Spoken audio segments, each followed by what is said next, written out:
దేహాన్ని జాగ్రత్తగా కాపాడుకో. నువ్వేం వింటున్నావో, ఏం చూస్తున్నావో, ఏం మాట్లాడుతున్నావో, వీటన్నిటి విషయమే ఒకరోజు దేవుడికి లెక్క చెప్పాలి. దేవునికి లెక్క చెప్పాలి. దేవుడు అక్కడ ఉన్నాడు, నన్ను చూస్తున్నాడు. దేవుడు అక్కడ ఉన్నాడు, నేనేం విత్తుతున్నాను అది కోస్తాను. దేవుడు అక్కడ ఉన్నాడు, ఆయనకి నేను లెక్క చెప్పాలి అనే దైవ భయం లేదు. దేవుని భయం మనం కలిగి ఉండాలి. దేవుని భయం అంటే నన్ను దేవుడు ఎంత ప్రేమించాడు, నేను ఇది చేస్తే నా దేవుడు బాధపడతాడేమో అనే భయం. ఏం భయం?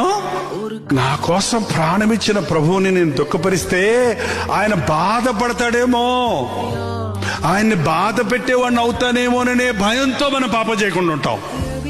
ఆయన బాధపడతాడు, బాధ పెట్టకూడదన్న భయంతో మనం సాతానికి చోటు ఇవ్వకుండా ఉంటాం.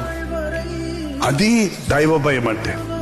నా యేసయ్య నన్ను చూచి దుఃఖపడకూడదు, ఆయన్ని బాధ పెట్టేవాడిగా నేను ఉండకూడదు అనే భయం ఉన్నవాడు, నేను దేవునికి భయపడతానన్నవాడు ఈ లోకానికి భయపడ్డు, సాతానికి లొంగడు, పాపానికి చోటివ్వడు.